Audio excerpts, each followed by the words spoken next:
All right. Let's see. I think we are live, brother man. Good evening, Zach. How are you tonight? Pretty good. Hopefully you're doing well. I'm well. You and I talked a little bit about a fellow member in the community, and I had seen one of their videos that they reviewed another video, and I thought the perspective was really interesting because she was sharing it from the perspective of an adult child that had been alienated. And of course, my perspective would be different, and as would yours, just because we're on the other side of it. And I was wondering maybe if you wanted to brief on at least who you know in the original uh, reviewing video. We won't include hers, but I'd like to give her some credit for speaking out as an adult child. Yeah, But you, sure. The original video you're talking about is Maddie from the Anti-Alienation Project. And I would encourage anybody that's a target of parental alienation to look her up on YouTube. She's been doing this now for a little over 1 year, has a really nice following, but she's done some excellent videos on the entire topic of parental alienation. Definitely a good resource. yeah, thanks. I am going to, once we're done with this, I'll share her link to the video, her response, and also her credentials. And as I understand it, you've had some conversations with Maddie in the past. Yeah, I don't even remember how I met her, but right at the very beginning of her project, we connected and she actually did an interview with me.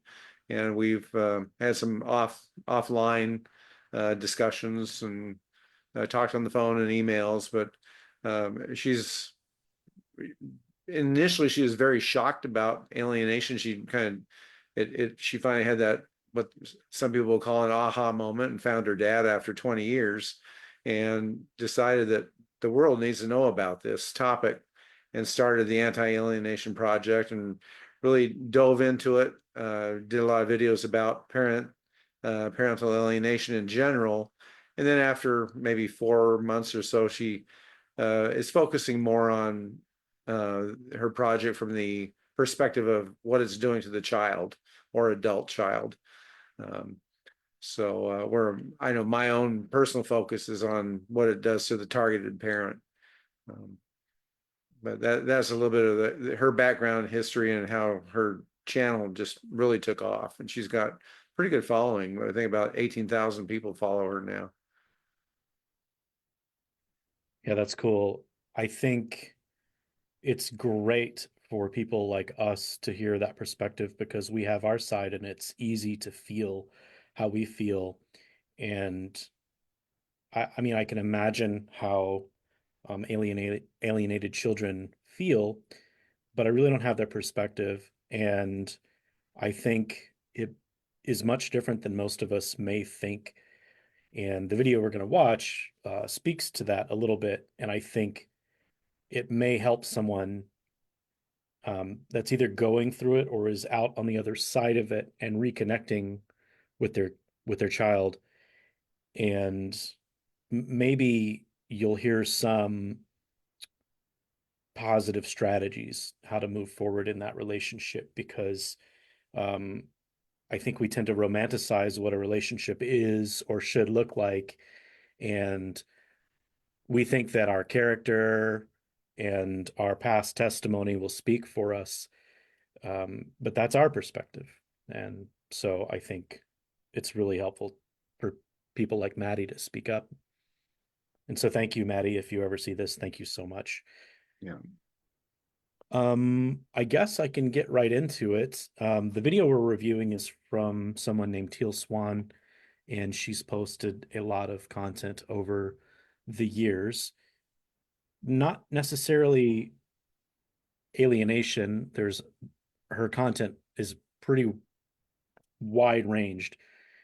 But this, when I saw this, I saw it because Maddie saw it and reviewed it, And when I watched it, I'm like, man, nail on the head. And in the comments on YouTube, a lot of people said, wow, like this is the first time I've ever felt validated. And so Teal Swan also, I will share her links for anyone to check her stuff out. No, She yeah, and shared. I'd Go ahead. agree. I would agree that Teal Swan has a whole wide range of topics on her page, but she has about 3 videos on parent alienation. I think I agree with about 98% of the things she says, and it'll really open people's eyes and maybe explain more what alienation is from everyone's perspective, what the alienator is doing, how it affects the targeted parent, how it affects the children, and all the various people that get sucked into this thing too, from our families to professionals. And uh, yeah, I think there's a part 2 to this video also that's worth seeing. Yeah, I think if this goes well, or if we feel good about it and maybe want to give some live some more practice, we can do it again. I listened to this second one earlier today, and I thought it was really good, and um, similar conversations had, but then there were a lot of other topics that spoke more towards what's going on with the alienator, and I found that to be incredibly accurate. And I think, again, now that guys like Zach and I are a little bit removed from it, it's easier to be objective about it, and I can recognize some things that were going on um, in my situation with the other party. And I have sympathy, and I wish that that were afforded to me, but nonetheless, like at least removed from it, I can see what was going on and what all the things that led up to both me being the person that would be with someone that would alienate, and also um, what's going on with the alienator. So, but that's in the other video. Yeah, uh, Teal lays out, I can't remember, it's like 8 or 9 points in this video we're about to start. yeah, something like that. Okay, well, we cut the introduction out. We're just going to go straight to it. I'm going to share my screen here, and we'll just go straight into what she has to say. Okay, there's that. Here we go. 1. Parental alienation is a form of abuse. It is nothing less than this. Parental alienation is essentially the Stockholm syndrome of the family systems world, and the level of damage that it will do to all the people involved, most especially any children involved, is acute, let me assure you. In order for a person to engage in this level of abuse, they must be in a state of narcissism. Essentially, the alienating parent is a parent who is playing a zero-sum game. They are going for their own best interests to the exclusion of everyone and anyone else's best interests, including their child's. And they are not connected enough to anyone else in the situation so as to perceive the negative impact of what they are doing. They lack empathy. This is true even with regards to their own children. Do not be fooled by them, because they will take great performative care to make it look like they are the only one who is thinking about the best interest of their child. And due to their own projected traumas, may in fact actually believe this. They will make their self-gratifying aims seem self-sacrificing, but the reality underneath that carefully crafted veneer is that they are perfectly willing to destroy their own child's well-being for their own vendetta. The child has become, in essence, a pawn in a game that is scary, dangerous, and damaging for the child. 2. Okay, stop right there. I guess I'll stop at every point. With each of these steps, there's a lot to unpack. For me, what stood out was their their willingness to accomplish a mission is how I interpreted it. Um, when she says, use the kids as a pawn, I I certainly don't want to vilify everyone that's going through this on the aggressor or non-aggressor end, I think they've got some things going on and they're responding out of their own trauma. And because of that, they're sort of stuck in this trauma loop, and they're playing a role unbeknownst to them, and they are willing to do whatever it takes. And I think a lot of us that have been through this were surprised. I never thought that the other person would say or do the things that they said or did. I lived with this person, we were best friends. We were supposed to be there forever. And the things that happened were grossly surprising, right? You wouldn't stay with that person if you thought that one day they're going to do this. They're going to stab you in the back, twist the knife, and then do it over and over again. Like you wouldn't live like that. And yet here we are. And so that was the point that stuck out to me. I don't know. What did you find? Yeah, I agree with what she said. First of all, her description of parent alienation to begin with, but that the person doing this, the alienator, I know in my case, there was a lot of trauma, and unfortunately, most of the things I learned after we were married. If I had known the degree of trauma this woman had gone through, I would hope I would not have married her, but by that time it's too late. And parent alienation, when this happened to me some 22, 23 years ago, it wasn't a common term, though it was out there, but I knew nothing about it. And when you're divorced and you have parenting time, you can see the other parents maybe doing bad things, but you don't necessarily understand that it's alienation or what the intentions or the goals are. You just think they're being angry at you and using the kids in the middle. So I didn't understand what was happening at the time. I learned later what was going on. If I had known more, I probably would have reacted differently from a legal sense and also an emotional sense too. But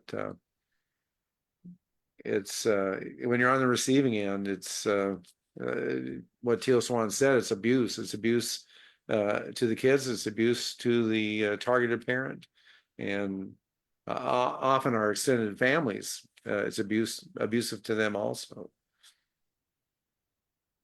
Yeah, for sure. I think she touches on that in one of the points as well. All right. I guess I'll keep it moving. Okay. Let me go back to share.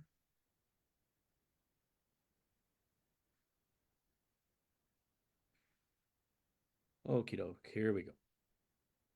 Because the alienating parent has no real sense of other, being that they exhibit a narcissistic relational style, the child will be in an extreme form of enmeshment with the alienating parent, and that child's feelings and desires and needs and perspectives and thoughts and boundaries and truths, they're going to be invalidated to the point that they will simply become a reflection of the alienating parents. They become like a puppet in a ventriloquist act. Their authenticity is being suppressed. This is a child who, for the sake of their own safety, has had to give themselves up to stay safe from the alienating parent and to get their needs met by the alienating parent. This is a child who, regardless of what you may see on the outside, does not feel safe. And guess what? This child is not in a safe situation. This child has had to suppress their love for the alienated parent as well as the desire to be close with them. This child has had to suppress their fragile subjective experience because not doing so would lead to very huge consequences from the alienating parent. There would be retaliation towards the child. There would be this treatment as if they were betraying the alienator, and therefore they'd be treated as an enemy. This child is essentially an emotional and mental hostage of the alienating parent. Because of all of this, there will be no differentiation between themselves and this alienating parent. And this deep level of alliance, as well as a sense of belonging, which is actually enmeshment, will feel really good and really safe to the child. Much safer than the alternative, right? The kicker is that this enmeshed relationship will usually be mistaken, even by professionals, as evidence of a good relationship, rather than what it is, which is dysfunction and evidence that differentiation or development of a self with that alienating parent is actually really unsafe. This is a child who is developing a codependent relational style as a means of staying safe with the alienating parent. To understand more about this, you can watch 2 of my videos. The first titled The Truth About Narcissism and Codependency, and the second titled Exposing the Codependency Mind Trick. It is very important to get that when you are interacting with a child that is in an alienation dynamic, you are not actually interacting with the child. You are interacting with a puppet/reflection of the alienating parent. This means the person you are actually interacting with when you interact with this child is the alienating parent.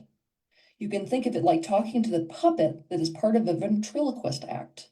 The child's authenticity is deeply suppressed, inaccessible. Just because you see this child's physical body, that does not mean the actual child is present.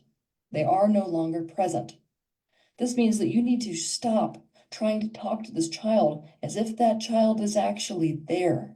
They are not there. They are in a fused state with the alienating parent. And let me remind you again, they are in fact in a complex hostage situation. 3. Well, there's a lot to unpack with that one. No, spot on some stuff. Yeah, so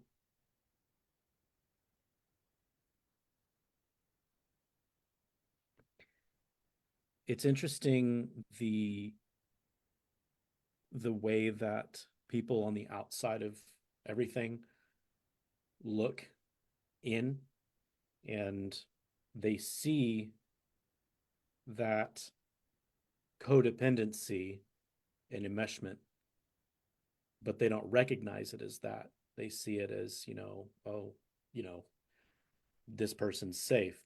This parent is safe. This child is reciprocating this to this parent.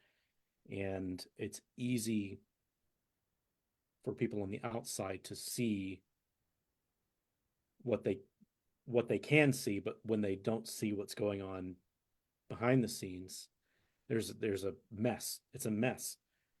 And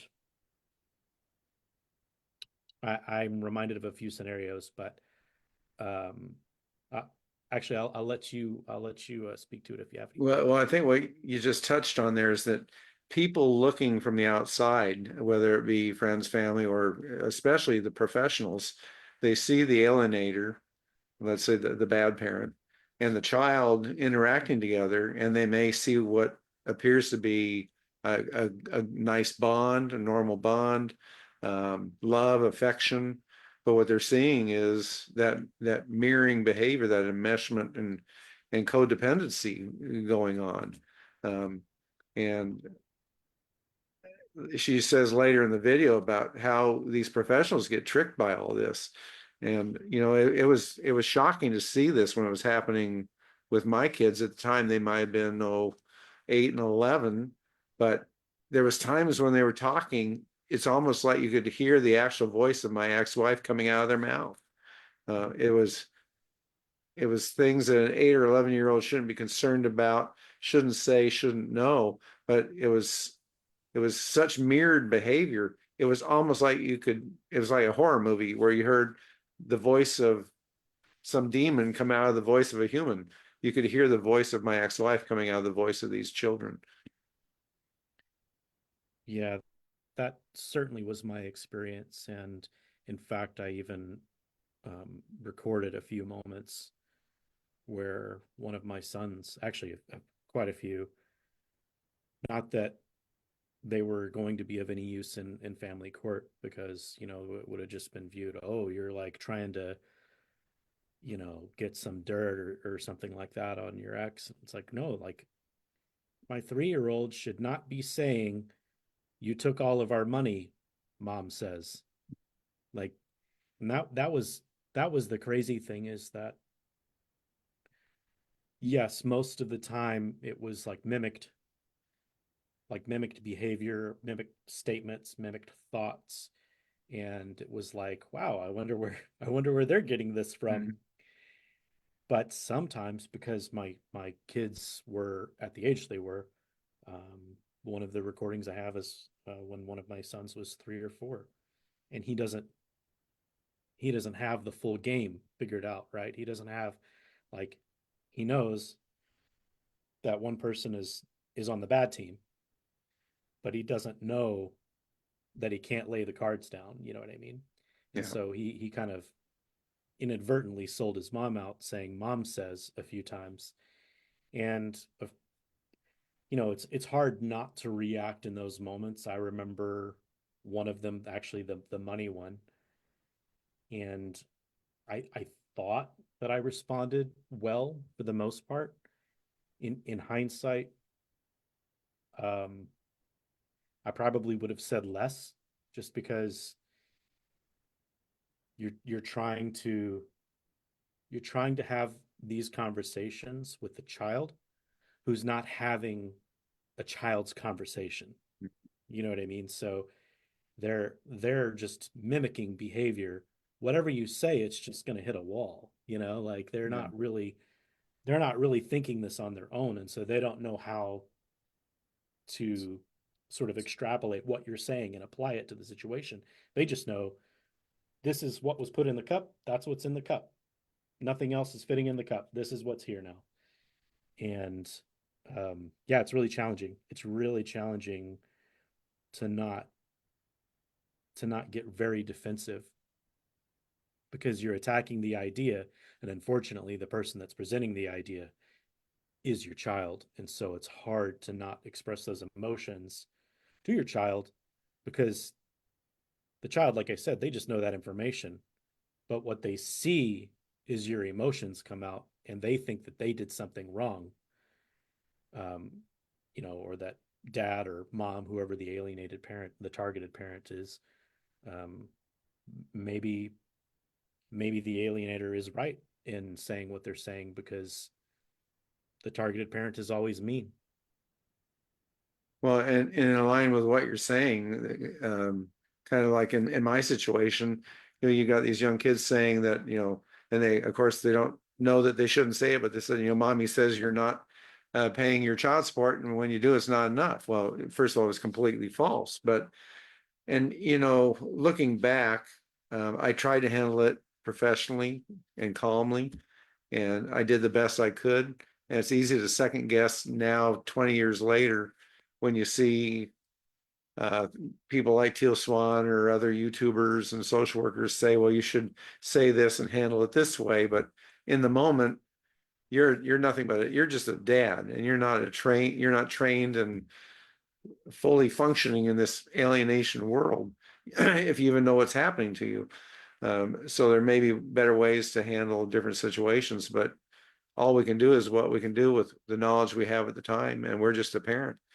Um, but I think nothing, and I've been told this too, nothing we can say or do is going to be right um, in the eyes of the child or anyone else for that matter.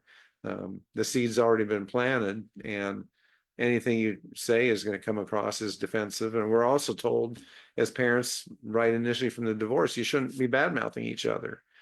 But it's real difficult as the targeted parent to sit there and hear things come out of the mouths of your children that you can see, or their minds are being brainwashed and polluted. It's hard to sit there and not want to defend yourself, because a lie said repeatedly in the eyes of the people that hear it it becomes the truth, even though it's not. But yet we're told that we're supposed to just basically keep our mouth shut, not defend ourselves, and if you do, it comes back as you're bad mouthing now, in this case the mother. So you're in a real damned if you do, damned if you don't situation. Yeah, 1,000%. Well, to anyone that does make it this far in the video, I will say that in the second Teal Swan video, don't worry, she lets you off the hook. And from Zach and I, we're letting you off the hook.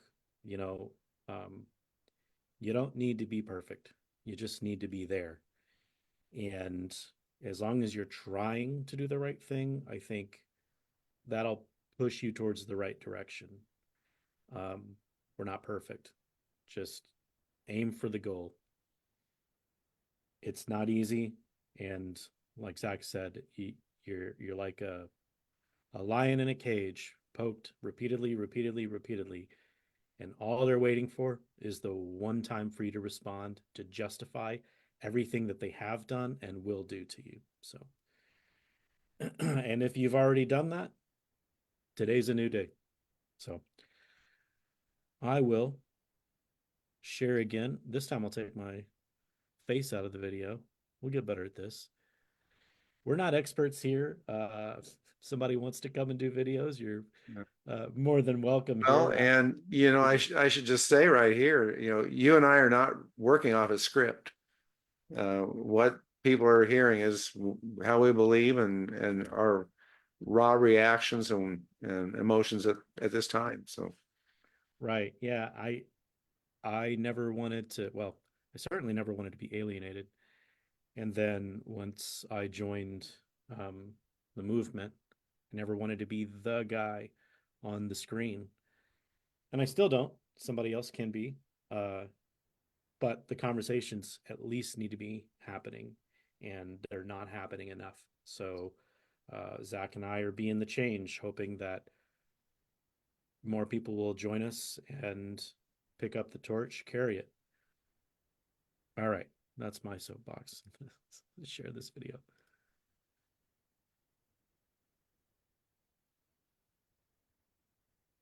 The parent who is doing the alienating is not a safe individual, most especially for the child. And the child feels this at a deep visceral level, even though it is too threatening to be aware of this on a conscious level.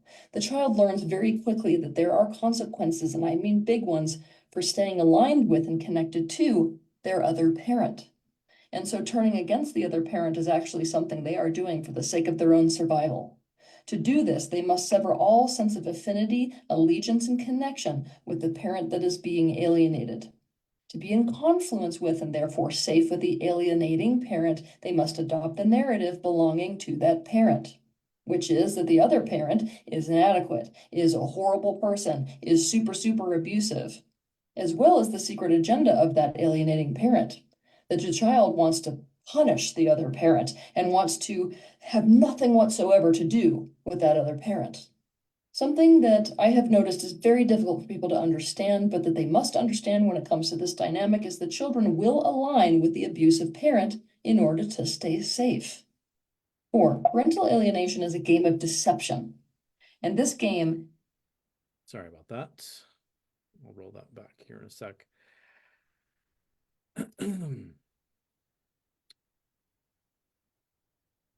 Thoughts?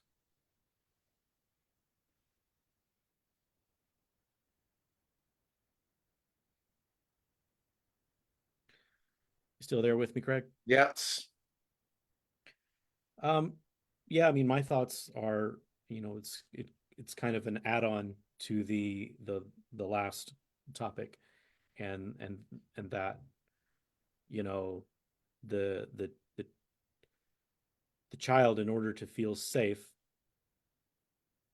like they have to do what they're doing. And while we're being frustrated and showing our emotions to the child, here they are, a rock in between two hard spots. They want to please you, they want to say what works for you, but they know that they're safer with the other parent, and so they don't want to break that allegiance. And so, blah blah blah, mom says, and that's it. That's what, like the cup analogy that I said before, this is in the cup, this is what we're going to hold on to because this is our stronghold. And I remember a couple of instances where I tried to tug at that a little bit and say, okay, well, I don't believe that's what's happening. Here are some examples why. And recollecting that, I mean, it didn't matter. It didn't click just because, you know, that's where their allegiance was. That's where they primarily lived. And there were actually a few instances where I could tell that they wanted to say how they were thinking and feeling, and that I could tell that it was contrary to what they were saying, and they wouldn't say how they thought and felt, and that was heartbreaking because you're their parent and you want them to feel safe with you, and they don't. It's not enough, and then you just feel inadequate. So that's my takeaway on that. Well, and Teal talked earlier in the video that often these alienators are have narcissistic behaviors. And from what I've learned and dealing with some various therapists on my case, that my ex, uh, they said, and in a lot of these cases, they have borderline personality disorder or other personality disorders. And I think both were the such in my case with my ex. But these kids become so aligned with them, like you said, they're with them more on top of it, that any attempt for us to even get the child to understand, like you said, the cup is full. It just goes nowhere. Um, it is a very difficult situation to be in, and I guess that's all I have to say at this point. Copy that. All right, I rolled it back a little bit, and we'll move into her 4.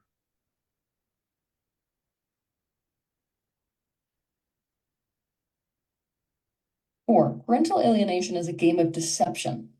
And this game is a process. And unfortunately, almost everyone involved in a parental alienation dynamic, this means relatives, kids, friends, coworkers, and yes, even professionals like lawyers, mediators, judges, therapists, counselors, social workers, and the like, will be fooled by that deception. This is the main reason why, if you are a parent that is being alienated, it will feel like either you or everyone else has lost their minds. It's a particular breed of hell, one of the most gaslighting situations that a person can ever find themselves in. The parent that is doing the alienating has a primary goal. This goal is to be seen by everyone around them as the good guy. This means they must get everyone around them to see the other parent as the bad guy, so as to manipulate them into participating in their aim. To alienate that parent from the child, and even potentially from everyone else in their life. This means that every strategy they come up with to achieve this negative aim must not look like it. Everything they do must be disguised, hidden, explained away, and smoke screened, even from the other parent who they are in the process of alienating.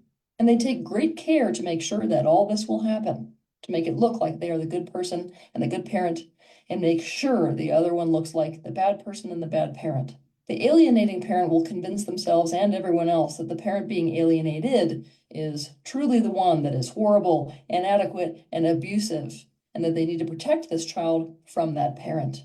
They will then enroll everyone in the game of doing so.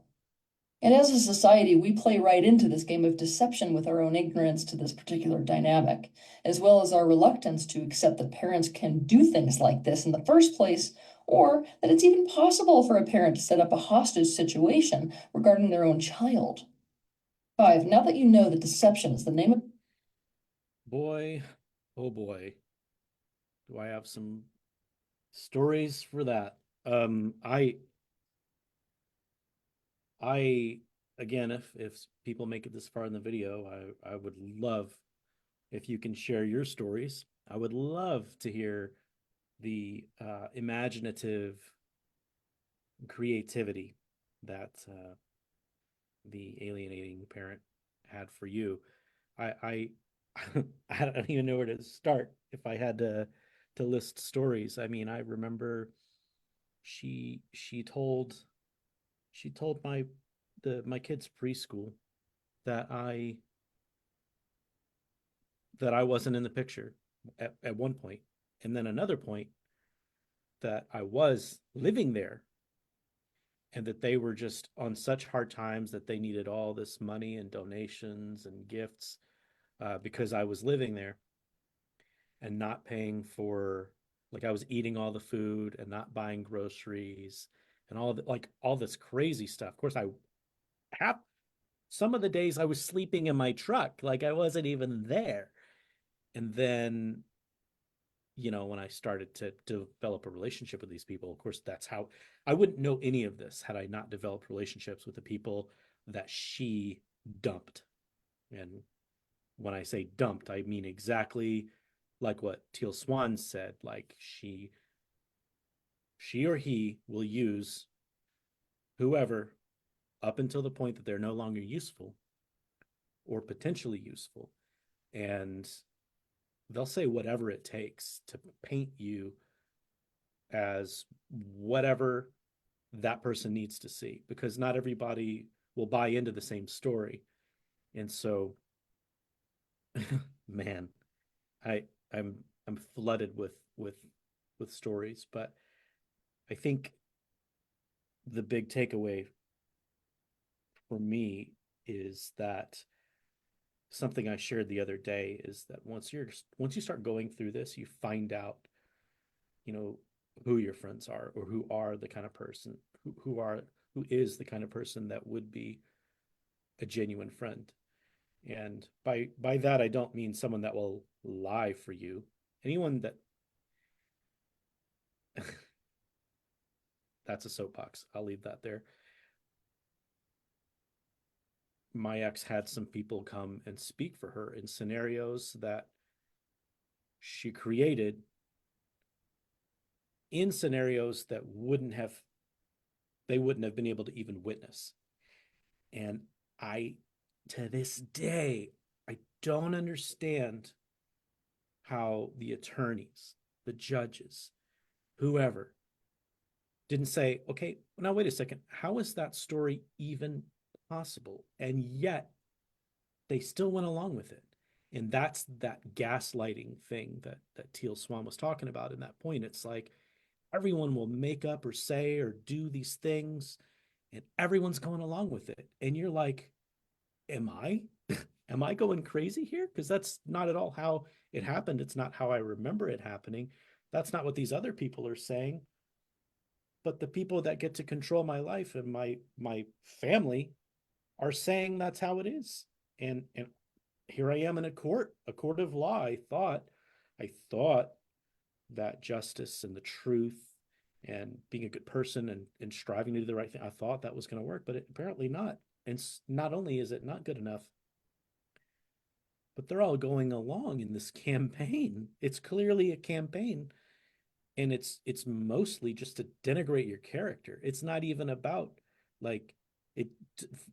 The thing that it felt like for me was that it was more to just make me seem like a bad person than it was, does he love his kids? Does he want to do what's right for his kids? Like none of those things seemed like they were the most important thing, which should be the most important thing. The fact that I shared a video from a page that says F child support. We talked about that more than some of the other things. And the video that I shared was about co-parenting. It was actually about parents need to get along and learn how to co-parent. But anyway, all right, that's enough for me. Yeah. Like you said, we could go on for a couple hours with just examples, but um, she talks about how the alienator fools all these people, and it's true. I've heard it from many dads, but in my case, my ex was an artist at it, and she needed it and thrived off of it. She raised our kids more as she did not have a parent-child relationship with my kids. She had a friend-friend relationship with my kids. She treated them as friends. She had an abnormal need to surround herself with multiple, like me, I might have 150 Facebook friends. She'd have 700. And she lived her life that way. She wanted to surround herself with people to build herself up. And they all got sucked into her life and her drama. And of course, these people believe everything they're told. So they become the alienator's allies. They may be dealing with your children or not, but reinforcing what the kids are being told from the alienator also. My ex-wife got involved with the church, and I didn't see that she became religious. It was another way for her to align herself with more people that made her feel important, for lack of a better word. But the way the professionals get sucked into this, I mean, Teal hit it, right on the spot. It is amazing that you can have judges, lawyers, professional social workers, psychologists that get sucked right in to what the alienator is trying to accomplish, and that's to win at all costs, destroy your relationship with your kids. It's scary, and you don't really realize it when it's happening. It's not till years later that you can really see what's occurred. Yeah, so a controversial hot take here. Whatever people may or may not think about religion or spirituality, the church is just ripe for the picking for this kind of behavior, because the idea is you generally want to be a good person. You want to follow the tenets of your religion, and you're trying to be the epitome of whatever that looks like in whatever religion you're in. And I mean, they're just not set up for the kind of manipulation in their own doors. It's easy to get inside the doors and think, all right, we're safe in here amongst us. But there's we're all broken people, you know what I mean? And so it the more we get together, the easier it is to show our brokenness. But my ex was religious. I was when we were in the relationship. I left religion. That's not to say I don't have high regards for anyone that has religion. I certainly do. But my point is that a lot of those same people that she used as the flying monkeys is the term, a lot of them were in the church. And because I became disaffiliated with the church, I became bad guy. Mhm. And it was easy for them to side with her, but I hadn't changed. I just admitted, listen, this thing I've been going along with for a while, not so sure about, and I kind of felt like that for a while. That it's not like I flipped a switch and just changed the next day. I was still the same person, but um, it seemed like they were much more willing to sort of sacrifice their principles to accomplish the means, right? The means justifies the ends. And I don't know. I think a lot of people that get themselves caught up in the circle of the alienators, they just are doing what they think is right. I think a lot Yeah. of people get trapped in I was just doing what I thought was the right thing.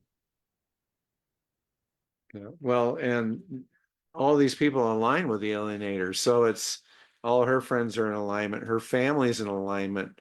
They're potentially bad mouthing you to the kids. Um, they're taking all your mutual friends that then typically become aligned with the alienator. All those people in church, your neighbors. I know my ex even went to my coworkers and try to get them sucked into this, and then they try and get you fired from your job and have your family turn against you.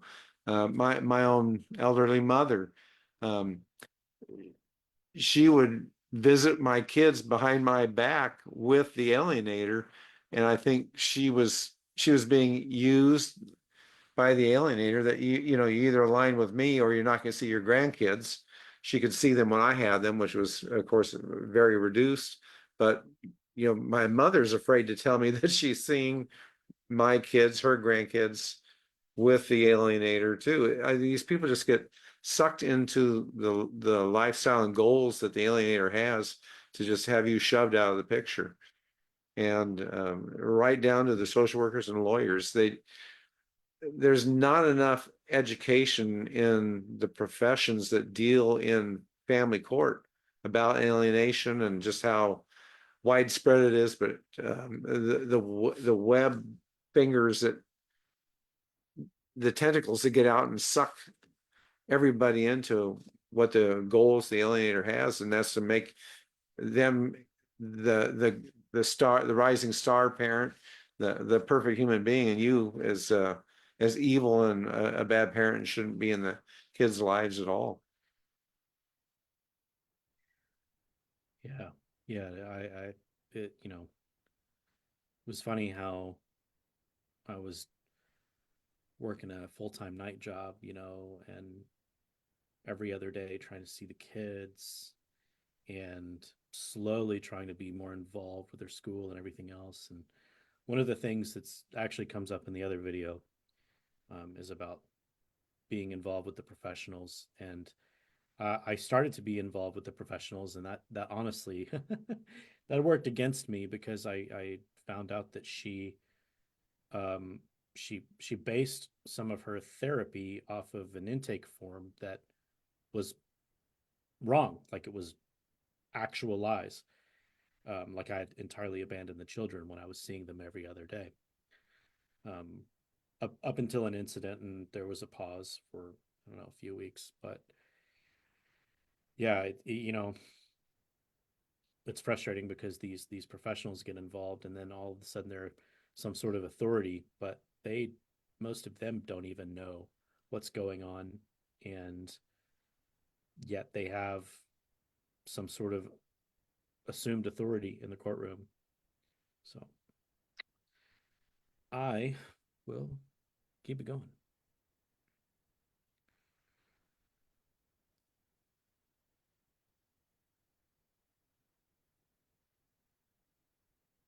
5. Now that you know that deception is the name of the game when it comes to the process of parental alienation, you must understand that parental alienation is an Olympic level triangulation game.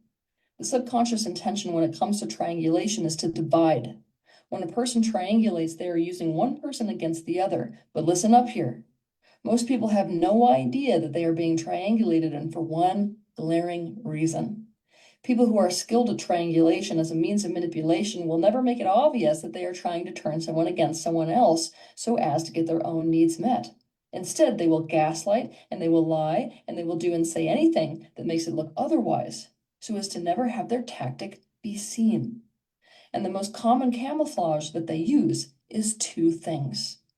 The first thing is other people's triggers, and the second thing is any actual issues that may be there. So let's look at the first form of camouflage. The parent who is doing the alienating will sense the motivations and the values and the needs and the insecurities and the pain points of the person in front of them and play those in their favor. Let me give you an example. Okay, let's say that they will keenly ascertain that a professional they are dealing with has a real personal trigger around absenteeism and has dedicated their entire life to bringing families together. The alienator will then highlight any hint of absenteeism in the other parent and even set up scenarios like giving the other parent wrong information, like the wrong time to be somewhere, so that absenteeism is what that professional sees. Of course, this is going to strike such a chord with the professional, even trigger them, that they are likely to develop an issue with that parent without realizing that the fire between them and that parent has in fact been created by the other one.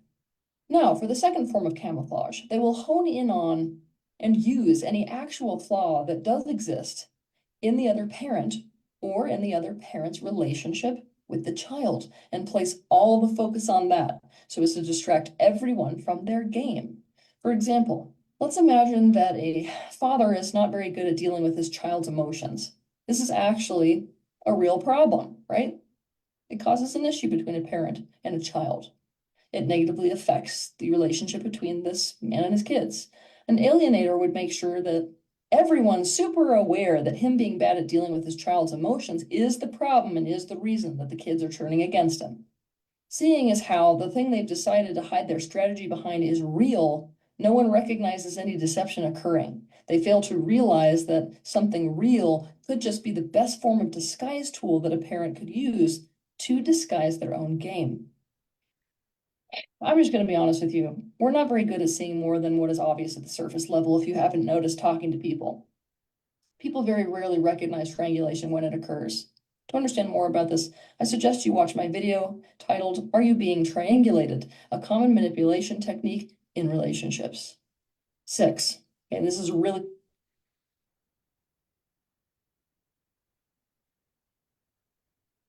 Yeah. So I make sure. Okay, yeah, I'm on. Yeah, so I my experience was the person, the other party involved in my scenario is I I'm not going to assume that they intentionally did this. I'm just going to try to assume that. But boy, they were really good at finding just a grain of truth in something and then using that to pivot their entire story around. And so, like Teal said, we're really bad at picking those things apart. And when we're presented with information and you're like, listen, here's a thing that shows my credibility, this one little bit of truth, then it's easy to accept the rest. And the other party in my scenario was really good about highlighting like bits of truth to turn a narrative. And I'm not perfect. I know Zach's not perfect. Nobody's perfect. We all have our inadequacies. I remember she used things that happened in my childhood against me, things that happened to me in my childhood to basically say that, ironically, that I would be the bad person when she's the one acting out her childhood trauma with my children, our children. But yeah, so it's hard to live a blameless life, but just don't don't give them ammunition, I guess, is really the point. Whatever you bite onto, like that lion that got poked earlier, whenever you blow up, that's going to be your story. That's going to be your identity. And I mean, if you think that, like my example of taking that grain, how much more could they do with an explosive reaction? Um, and I had a few moments where, not to my kids, but in responding to my ex, I said some regrettable things. Now they were just words, and it shouldn't matter because that wasn't how I was parenting the children. I wasn't saying it to the children. It was a private conversation. But nonetheless, it was used as that character assassination, and it certainly didn't help me. Yeah. Um, let's face it, we lived with the alienator for a period of time, and they got to know us intimately and our weaknesses, and I do think those are used against us. I think for me, the one big weakness that was used against me was that I wanted a family so bad, and it was a lifelong goal for me from a young age. So for an ex-wife that's a narcissist and has other mental disorders, if they want to hurt you, they're going to hurt you wherever they can. And if you have a deep affection for family and your children, that's right where they're going to target it. And that's what happens. And whether they know that they're committing classic parental alienation or not, I think is immaterial, because the end result is that's what happens. That's what they're doing, even if they don't know what the label is attached to it. But what Teal said and what you said, that they will play off things that you may be doing that will reinforce the seeds that they're planting, I think is extremely valid. It's like one thing that my ex did that probably harmed more than anything, and I didn't see it until I had another social worker, which was our parenting time coordinator assigned, would be that she turned her home into Disneyland. It was the fun home. No expectations, no rules. The kids could do whatever they want. They didn't have to do their homework. They could trash the house, eat anything they want, do anything they want, go anywhere they want. It was Disneyland. It was the fun home. And I'll say my home was the drag place to go to, um, because I was actually parenting. Um, I was actually being a parent. So I had expectations that, you had to do your homework, you you kept your room clean. If we were doing something together as a family, or we were committed to go somewhere and do something, there was follow through. There was rules. I grew up with do's and don'ts and rules, and a lot of those are to develop us into productive citizens in society.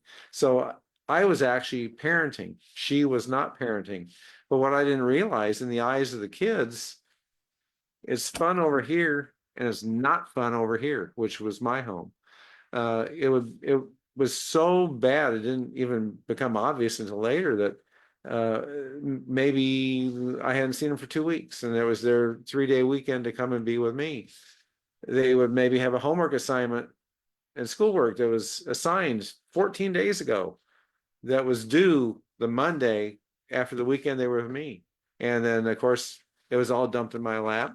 So again, instead of going and doing fun things, we're spending the whole weekend doing schoolwork.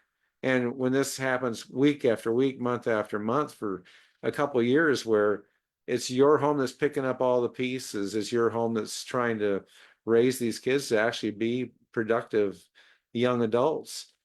Again, it's really super fun over here, and you're doing everything over here that a parent should do, but you're also making up for all the things that the other parent should have done.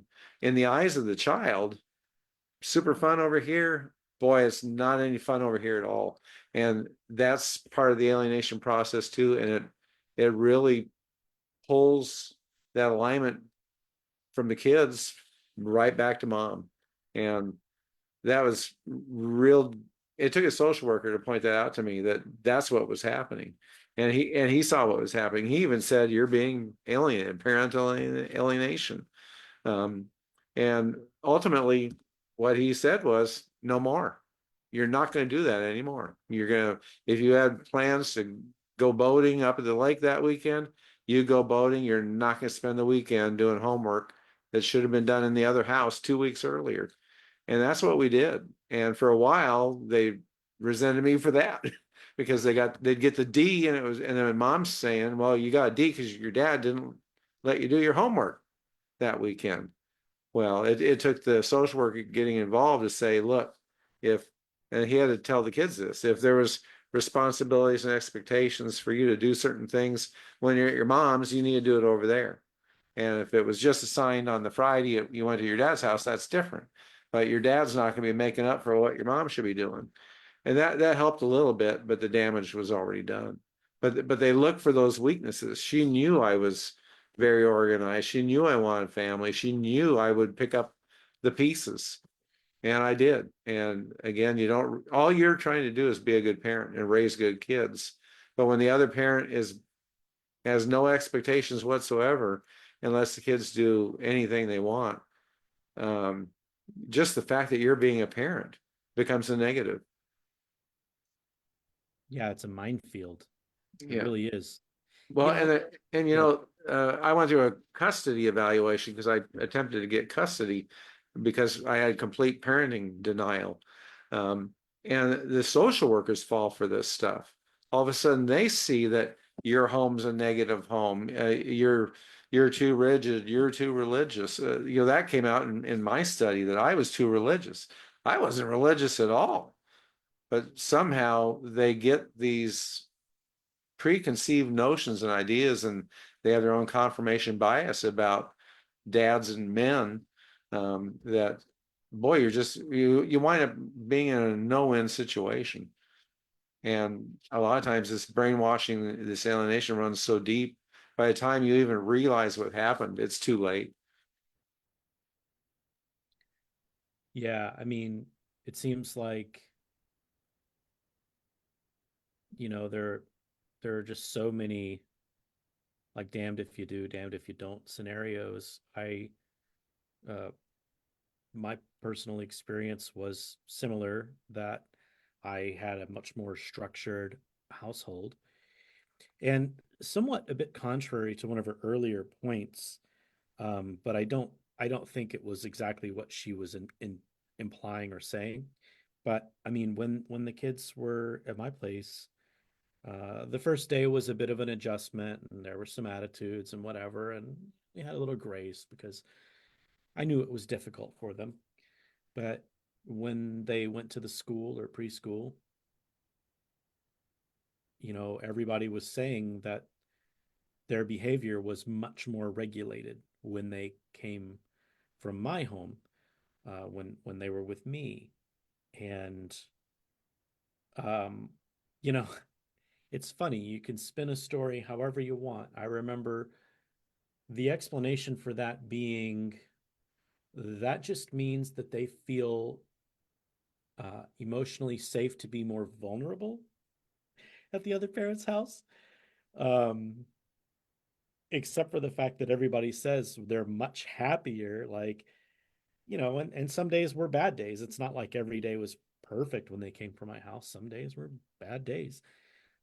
But generally speaking, the children want those boundaries. They need to know where the line is so that they're not wandering aimlessly, and they feel secure in that.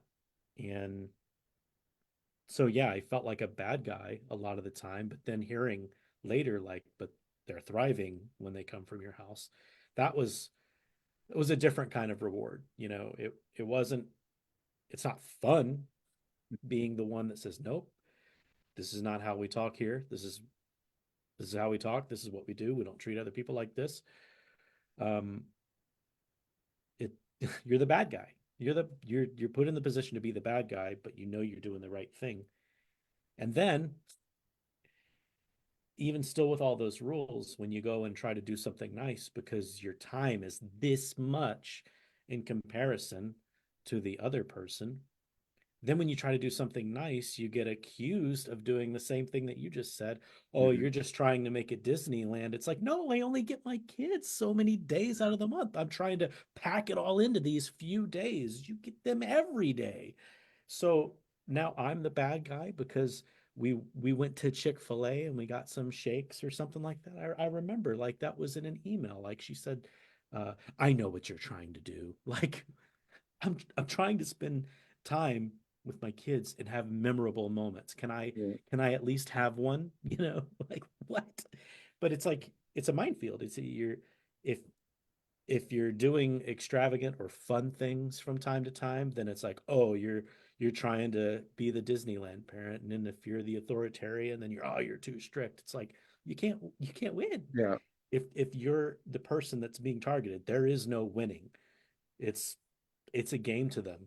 And Yeah, well, and I've had quite a few discussions with Maddie with the Alienation Project, and she's pointed that out to me several times that the targeted parent, you're just in a no-win situation. No matter what you do or say, it's going to be twisted around as a negative to either the authorities, but especially to your children. There's nothing you can do. You can do a great thing, and that alienator is going to twist it into a negative. And one thing that stuck out for me was Christmas. Christmas is always a big thing in our house. We'd get a big tree and decorate it together, and my business became where we lived, and we lived on a major highway, and I'd put out thousands of lights and blow ups and all kinds of things. It was a big thing for us and the kids, and we'd have family over and grandma over, and I don't anybody take me wrong about the money, but it's like gifts, between us and grandma, there might be $500-600 worth of gifts for each kid there under the tree. It was a big thing. Santa would show up with the special gifts, and it wasn't about spending a bunch of money. It was just we really got into Christmas, and they had fun and a great time, nice dinner and all that. And the next time they came back from being with moms for Christmas, it's like, well, what did you get at your mom's house for Christmas? And it's not that we were prying, or it was just, hopefully a positive thing for them to say. well, you're Oh, well, trying to be excited for them. yeah. Well, she gave us $100 bill. And I mean, I'm talking like a 10-year-old, 12-year-old. She gave us $100 bill. I said, "Well, did he get any presents?" No, she just gave us $100 bill. So in my eyes, she didn't spend time to make that a special holiday for them. But what shocked me was that in the eyes of those kids, that $100 bill to them was like she gave them the moon. It was like that just her giving it, and I'm kind of guessing a little bit, but my guess is she gave him $100 bill, no packages to unwrap, probably didn't have much of a meal, no big thing. But in the eyes of the kids, that $100 bill outweighed everything we did for Christmas. It's like nothing we did mattered.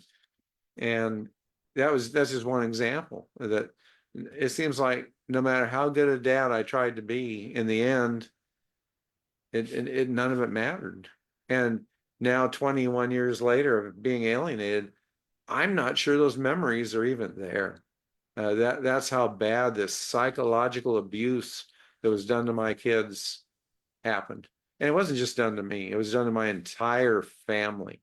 I mean, everybody, cousins, uncles, aunts, everybody became alienated. The kids became so weird, mom became so weird that a couple of the older cousins had to even unfriend the kids off Facebook as they got older. But it just, I describe it as half our family tree rotted, caught on fire, and burned to the ground to never grow back. Man, there's a lot to unpack with that.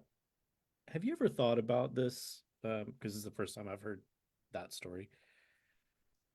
You know, what's ironic about that $100 bill is it's the cheapest gift, Mm-hmm.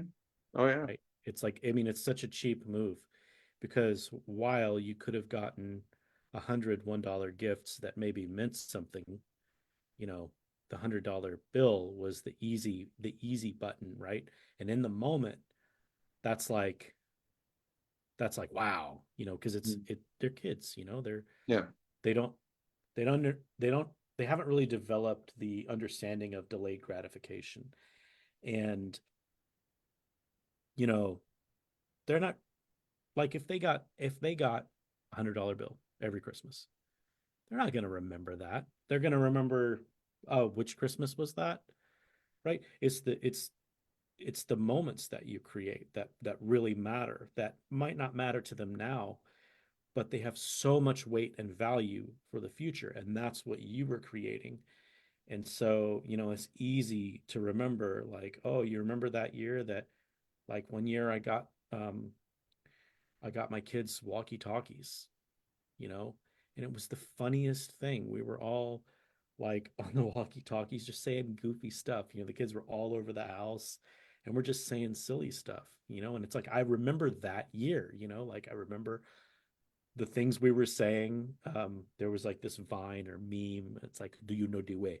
You know, and so my kids, you know, were saying, you know, do you know the way, but in a child Mm-hmm. voice. It was hilarious, you know.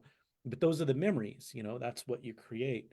And I find it striking because while as a 10-year-old, I would have loved $100 bill. Yeah.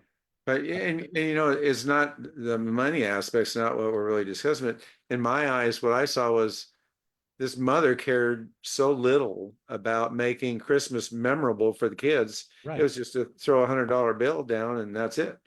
And like you said, the memories. I remember, I think it was probably 8 years old, so that would have been like 1965.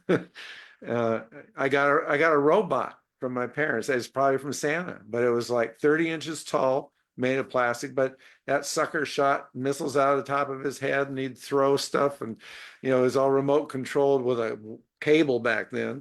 But here, you know, how old am I? Oh Some yeah. 60 years later, I still remember that robot and how freaking cool it was. And I think my brother, he got some kind of remote controlled dinosaur, and I thought I was cool because I got the robot. But it's those memories that we make, and it's those kind of memories I want to make with my own children. And they're there, but they're so repressed in their mind. I'm not. I think about them every day, and I was wondering today, getting ready for this, do they ever even think about me? Yeah. And I'm just of the mind that they probably don't. Yeah, I think that thought a lot too, and sometimes I, you know, I hope they don't, because maybe what they're thinking isn't the story, it's what they've been Mhm. told. And if they don't remember the memories that we had, those memories, and they only remember what they're told, then I'd rather be nobody than a villain to them. And Well, and but and I'm just to kind of throw this out there, I look back, I, I grew up here in Oregon, so we fished, we'd shoot guns, we went camping. I had a boat and a camper, and um, all those outdoor activities. I had dogs and cats, and later, we bought acreage, so we had a horse, llamas, goats, rabbits. Um, we had our business there that involved animals. And the kids interacted with this. I remember when my son at 8 years old was out driving a lawn tractor, mowing, uh, acres, and he had a blast doing that. Just all those kind of fun activities. And, yeah, we went to Disneyland and air shows, and just I look back at all of that positive, fun interaction, the way so many kids would love to grow up. I was into motorcycling. The kids that ride on the motorcycle as young as 6 and 8 years old, they loved it. Um, all those memories that I have, that they're probably completely gone and so repressed in their memory that my ex-wife made me just an evil person. And I think that's all they remember, is whatever they were told to remember.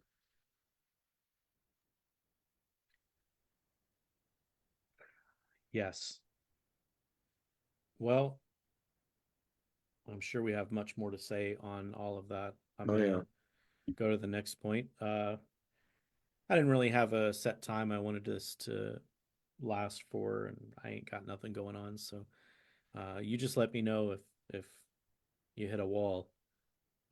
But I'm okay to keep going. I'm We fine. got okay. We'll finish her video. So We're halfway through her video. Chatty boys we are. Okay, let me get that pulled back up for us.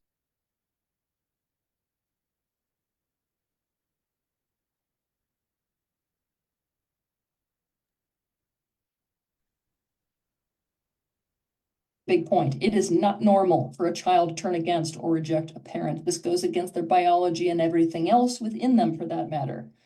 This is sadly even the case when a child has a parent who is super abusive. And this right there should tell you that something very fishy is going on. We are a relationally dependent species. Children form extremely deep bonds with their parents. In a genuine conflict between a parent and a child, you're going to see a certain pattern, right? Here's what that pattern is. When a child is hurt by something that a parent did or didn't do, they're going to get mad at the parent and they're going to react back at the parent, but all because down deep, this child wants a relationship with the parent and feels like they can't achieve that. Essentially, the parent hurt the child because this child wants that bond with the parent. They want that relationship with the parent and can't have the relationship they want. So the only reaction they know how to go to is to become oppositional, angry, and pull a push away. But when it comes to parental alienation, what's going to happen here is you're going to see a different pattern. There's going to be an absence of this, I am hurt because I love you. What you're going to see is a full-blown rejection of the parent, almost like an issue with who the parent is more than what they do. At the same time, they will also adopt the other side of the storyline, which is that the alienating parent, that other parent, is the most wonderful person in the whole world, that they're so approved of, so wanted, and they're so loving, like they can do no wrong, right? Often when it comes to parental alienation dynamics, and this should raise a very, very big red flag for you, even if you offered the child the potential of being able to fix all the problems between them and the parent who is being alienated, they will reject that offer. That is not normal. Again, tipping you off to the fact that the rejection isn't really happening because this child really, really loves the parent, but just feels like something needs to be resolved first because they were hurt in some way. It's coming from somewhere else. Their motivation for rejecting the parent is not coming from a normal relationship process. The love this child feels for this parent is deeply suppressed. Well, as it just so happens, the thing that could make a child go against their own nature by turning against a parent is if the child perceives themselves to be more unsafe if they do not do so. This is the ultimate lose-lose for a child, and knowing that children perceive their security to depend on their bond, even with abusive parents, this means that it takes something truly unnatural and unusual to get a child to do that. As a side note, you should be very afraid if one parent is acting workable with a child and a child is not acting workable in return. 7, when it comes to Yeah, so near the end of my experience, it was very apparent that they were shut off, you know. So, some of the things that we used to do, everything that was normal was turned upside down, and that was mostly after I had a period where I didn't see them because she had filed an ex parte order for protection against me and restraining order against my now wife. And, it took over 90 days to have a fair day in court and to see them again. And I mean, 3 months, that's a lot of time to hear a narrative and to feel that separation. And after that, I had only seen them a few more times after that. um yeah, nothing was the same. And no matter no matter what we did, it was just cold. It was just like a switch off, no more relationship. Well, I'll jump in there, and I think that's, like she said, that's just a telltale sign, where there's just a complete and total rejection of a parent.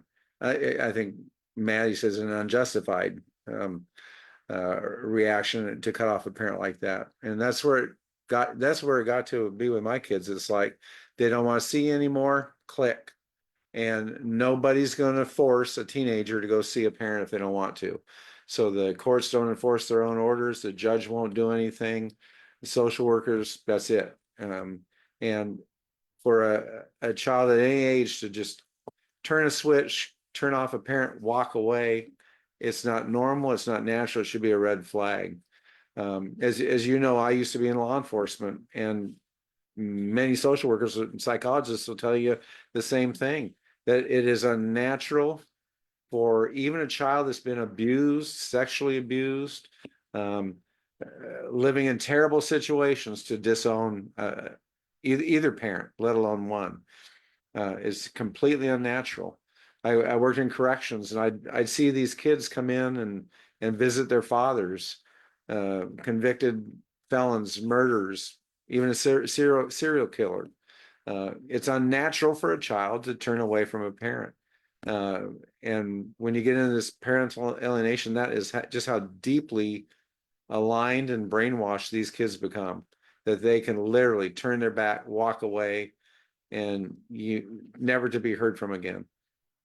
And that should just be a red flag to any professional involved in a custody situation or a family court case. Yeah, and listening to that, it's very doom and gloomy. But I hope that, again, now that we're just past an hour into this, almost an hour and a half, if anyone does get to this point and you're listening to that and it just seems like hopeless, at least maybe you can take away that, like what Teal has said in a few earlier points and in this point, this isn't them. This is the alienator's perspective that's just being mimicked.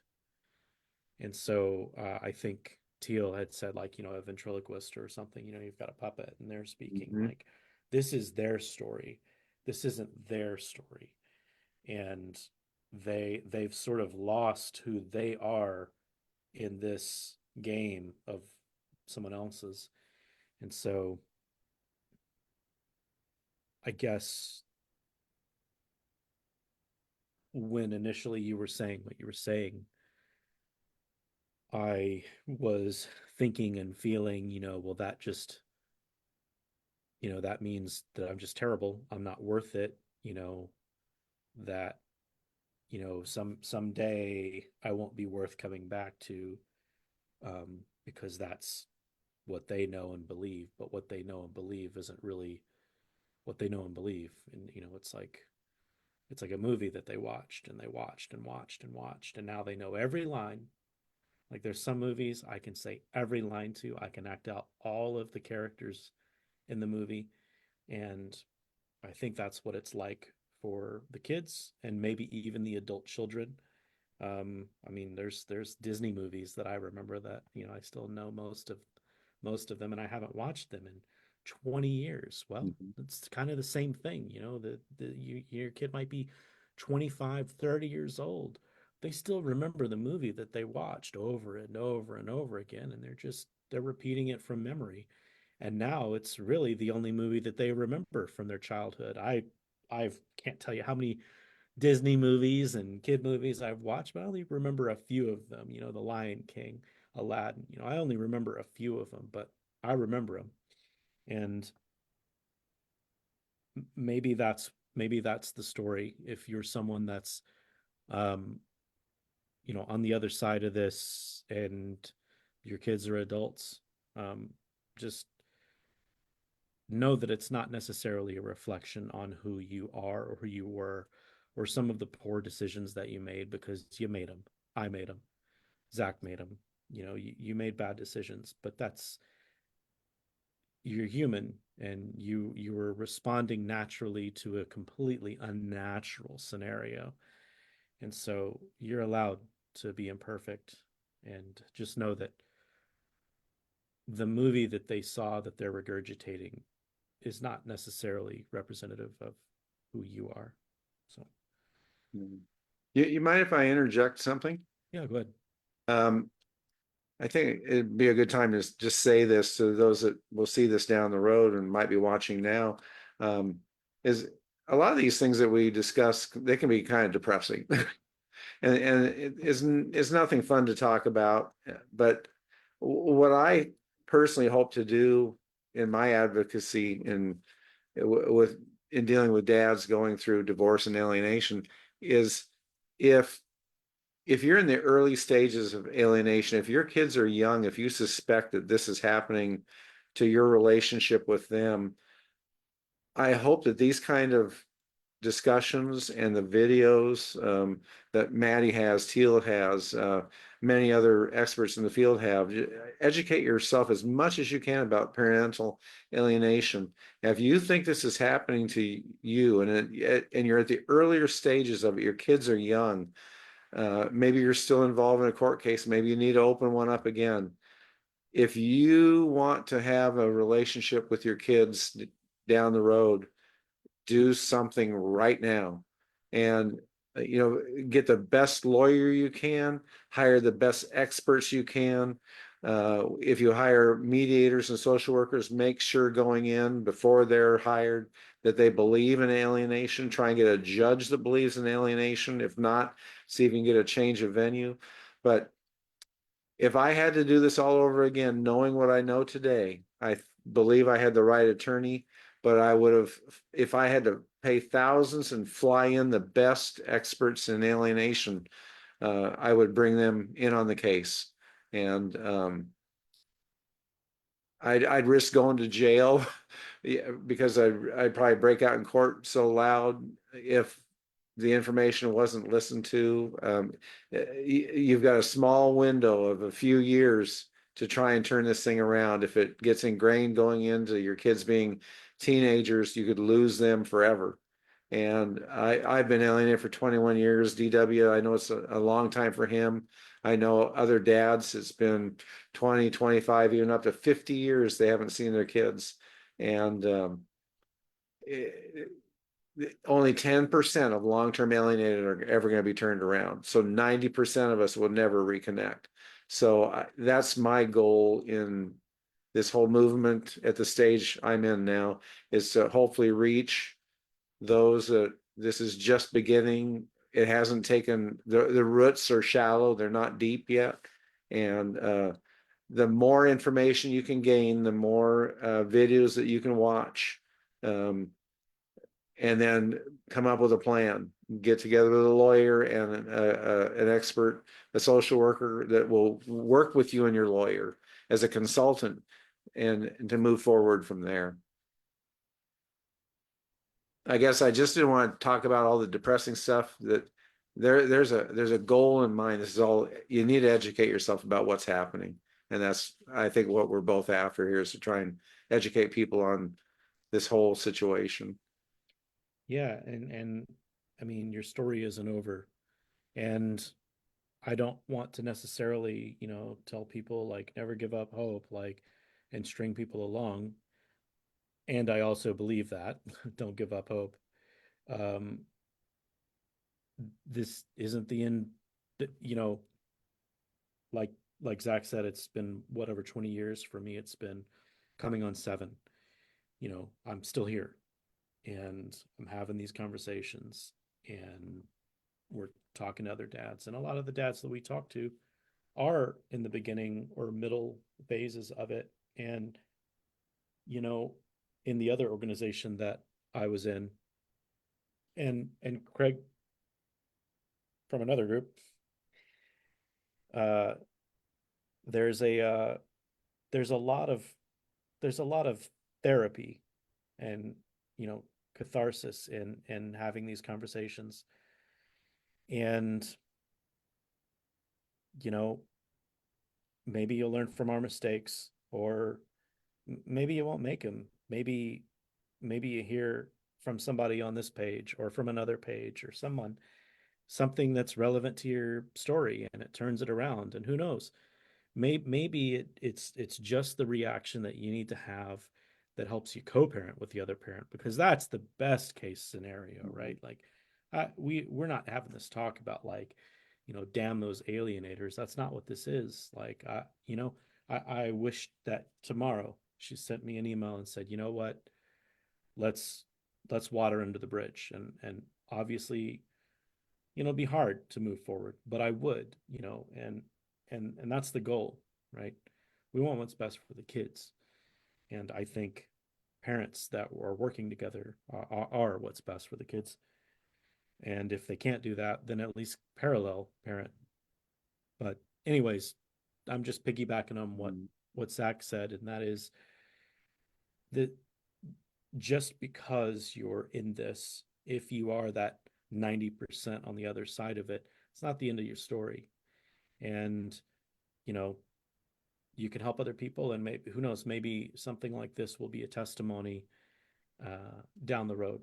So anyway, all right, let Well, me and go ahead. one piece of feedback I get from a lot of dads, and for me personally, is just knowing that I'm not the only one. That this is happening to so many people, and our stories sound so familiar. Some of the things verbatim that are told our kids from the alienator are verbatim. It's just knowing that, because when it's happening to you, it's like, my God, what is happening? What have I done wrong? What's happening with this whole situation? But to talk to other dads and see that you're not the only one it's happening to, and that it's happening to hundreds of thousands, if not millions, of dads and kids. 22 million kids, they say, are alienated from a parent. That just knowing that it's not just you, that there are others in this, and maybe you can get involved in various groups and help people. And I know for me, it personally helps me to know that I am helping some other dads, even if it's just one at a time. Yeah, agreed. All right, let me throw this back up here.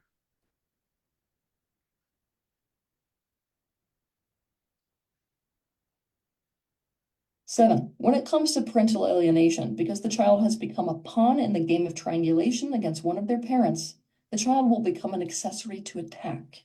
It's not as straightforward as the child simply rejecting withdrawing from the parent to stay safe.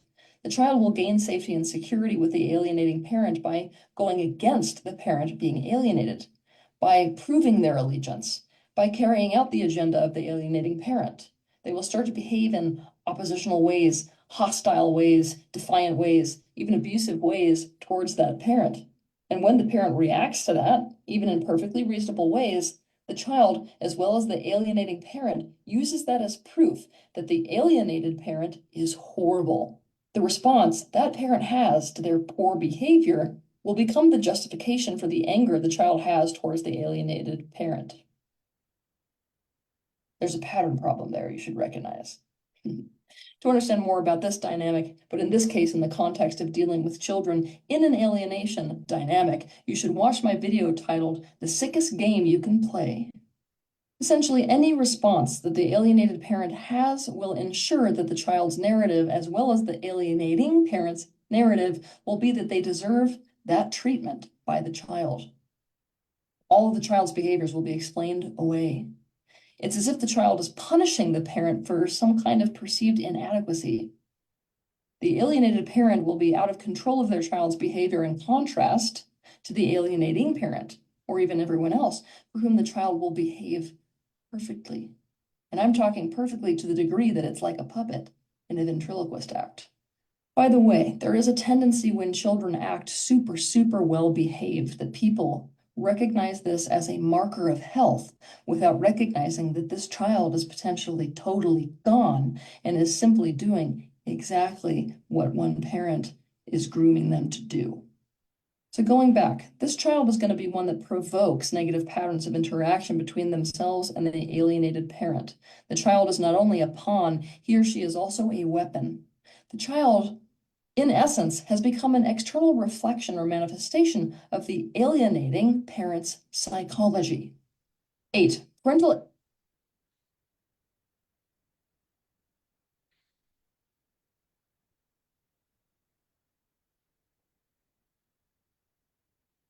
Thoughts, prayers? Everybody needs to watch Teal's video, first of all. Yeah, the kids will become weapons used against you. And, I think it's hard to nail down when alienation began in my case, but it really became prevalent going into preteens and into teens. And you have teenagers that are trying to find themselves and find their own path and the lines that they can play with both parents. But when you have an alienator that's forcing a wedge between the two of you, everything is amplified.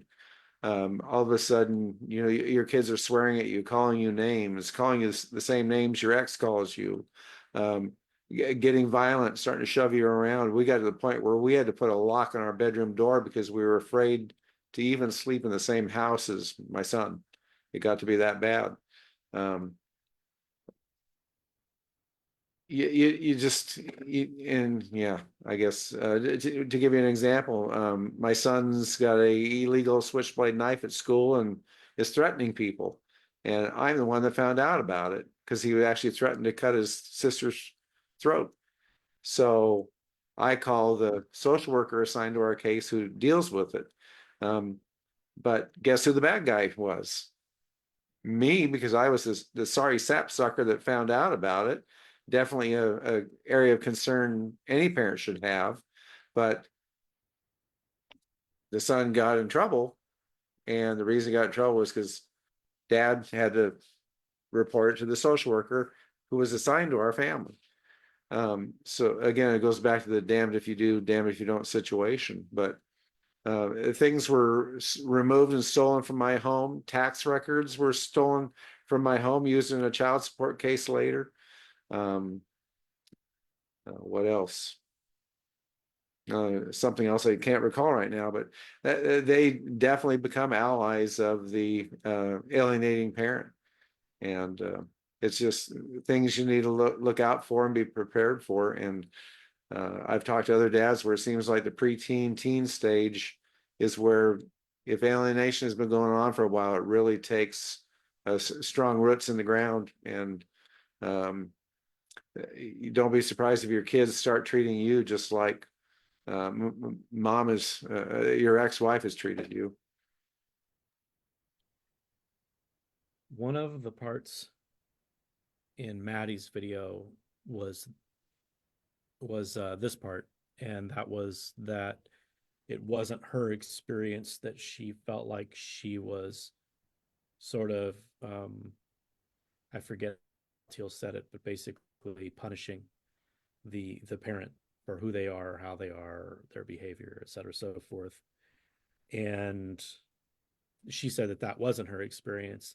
And I think a lot of that has to do with the the child's age and probably where you're at in this dispute, how long it's gone on, and their age, I think, are probably the biggest things. Like, so for me, I didn't ever feel that way. I didn't feel, because my very young. I mean, I think my oldest was maybe 7 or 8 when I saw him last.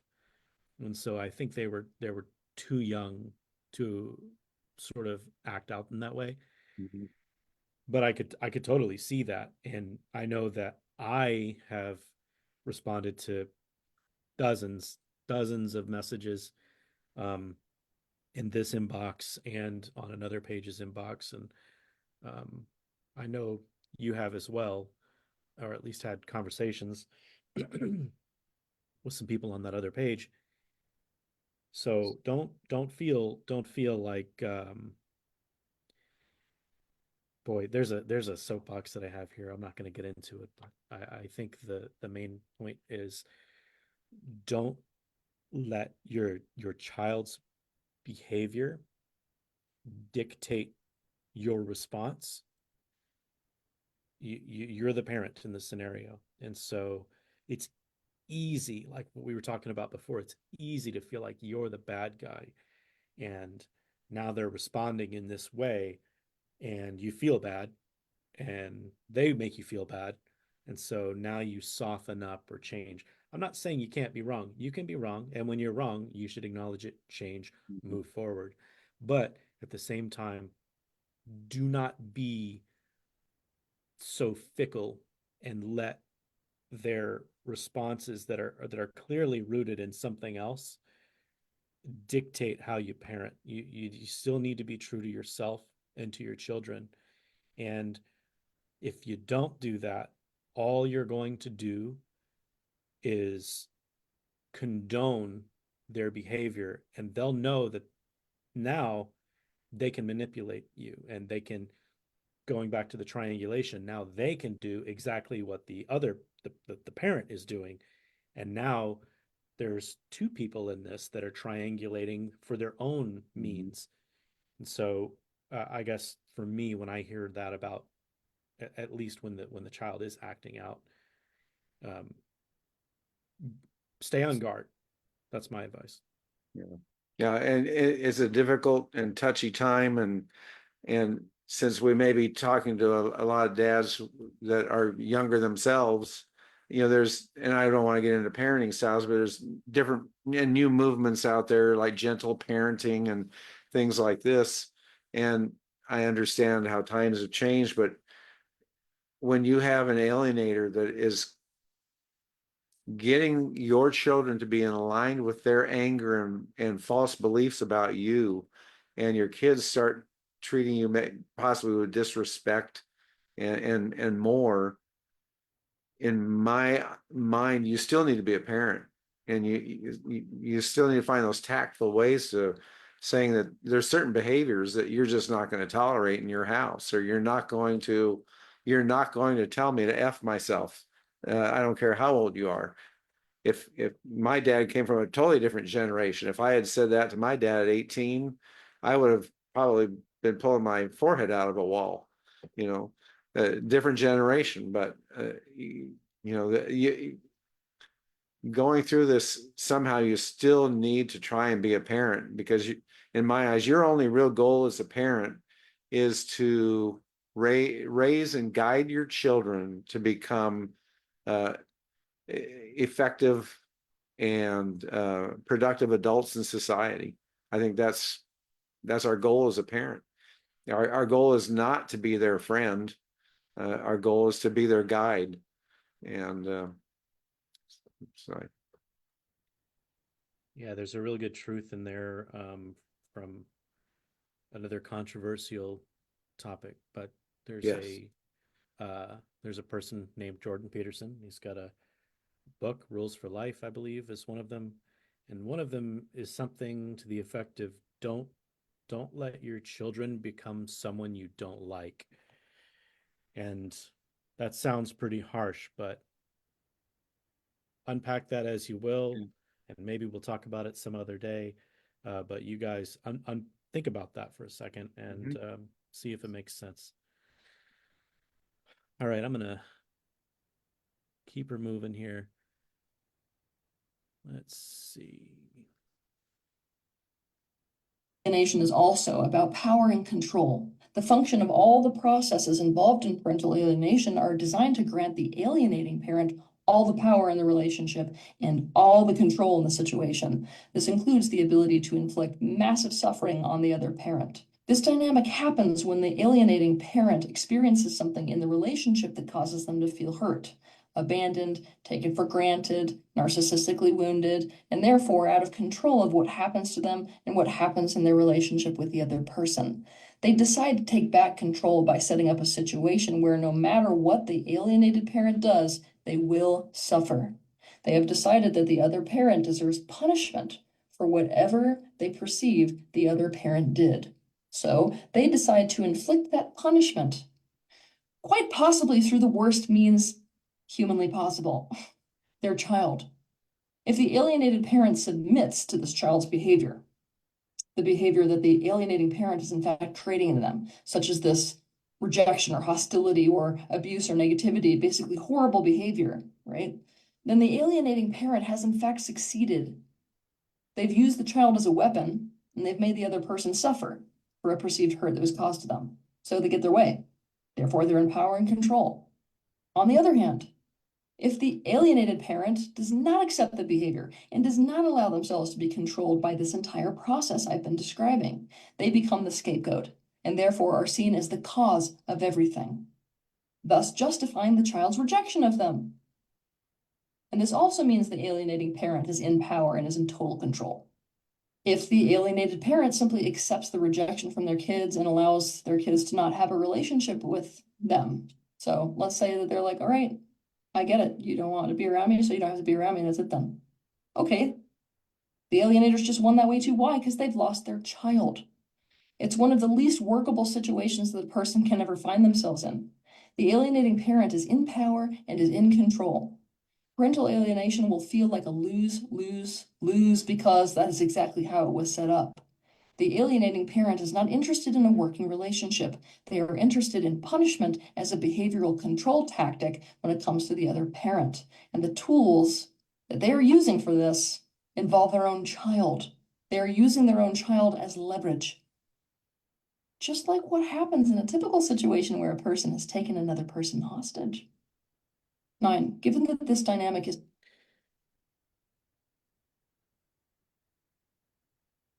There is a lot to unpack there. However, I will reserve my part for her second video because I think she really there's a lot more to go off of in the second video. So I'll reserve my feedback for the next one on that one.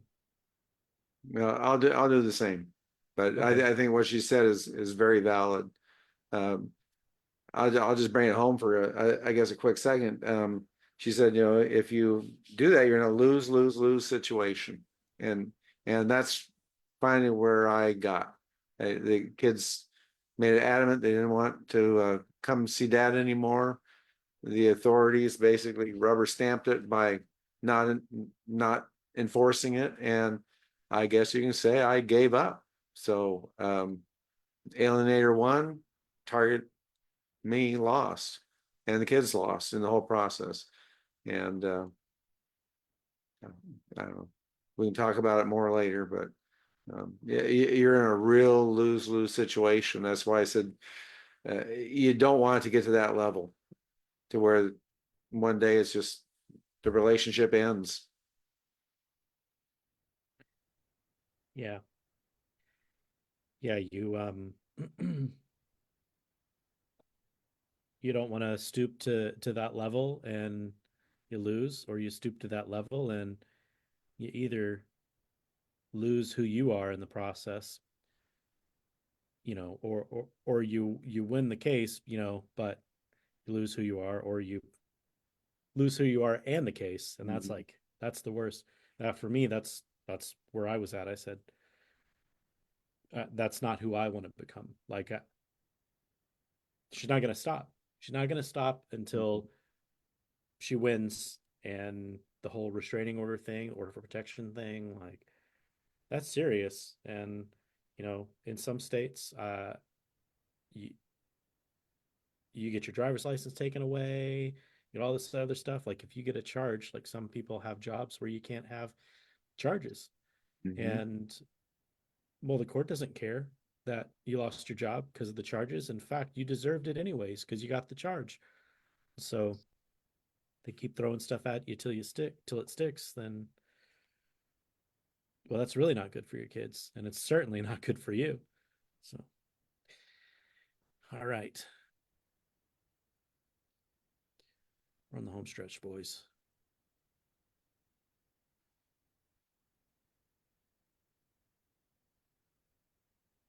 Such an abusive dynamic, and I have presented it as such. It is very tempting to completely vilify the alienating parent. But it's my opinion that it's also very important to understand the why behind their behavior. Much of the behavior that you see in the alienating parent is an externalized trauma recreation or re-expression. There is a repetition compulsion when it comes to trauma. The reality is that the alienating parent was a victim of trauma in their relationship with the adult in their childhood, period, the end.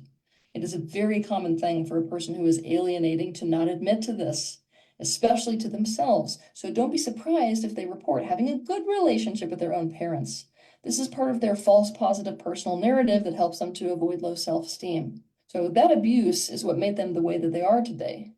At a deep subconscious level, those old feelings of being the victim to a parent in a relational dynamic, those feelings are very much alive.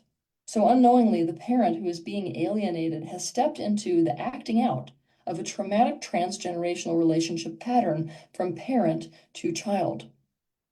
We're dealing with ancestral trauma here. The alienating parent who is in an enmeshed state with the child will project themselves onto that child completely and see the other parent as the abuser of them, and therefore the abuser of the child. But this repetition compulsion is in fact a drive to heal. Unlike the alienating parent who was a totally helpless victim with no one there to protect them when they were little, now they can be there for their child, i.e., vicariously themselves, to violently protect them against this perceived abuser.